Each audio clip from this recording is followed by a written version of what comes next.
Bismillahirrahmanirrahim. Assalamualaikum warahmatullahi wabarakatuh. Alhamdulillah telah terbit buku Al-Quran terjemahan bahasa Bugis beserta Latinnya ya, dan diterjemahkan juga dalam bahasa Indonesia. Ini 3 bahasa tertulis, kita bisa lihat lontara.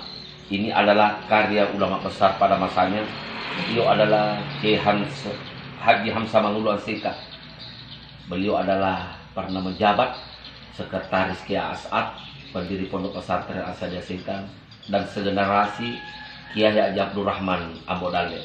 Dan alhamdulillah buku tersebut disusun kembali oleh cucunya dan diterjemahkan ya, bahasa Latinnya, bahasa lontaranya dalam bahasa Latin, sehingga memudahkan bagi orang-orang Bugis yang tidak mampu berbahasa lontara. Dan di sini ada terjemahannya.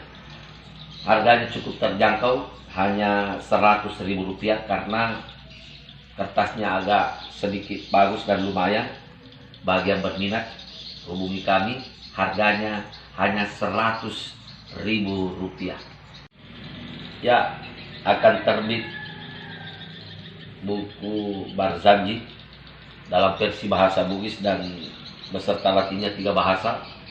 Ditulis langsung oleh cucu Kiai Haji Ahmad Hamzah Mangulu Ansika, Bapak Al-Ustadz Haji Ahmad Fuad Sukri LC. Beliau ini alumni Al-Azhar Mesir. Dan alhamdulillah sementara dalam percetakan, mudah-mudahan dalam waktu tidak lama lagi buku tersebut akan terbit dengan kertas yang leks dan sangat luar biasa sekali. Terima kasih Ustaz Fuad sudah berjuang untuk menulis. Dan ini kerja-kerja sangat luar biasa sekali. Tidak gampang melahirkan sebuah karya. Sekian. Assalamualaikum warahmatullahi wabarakatuh.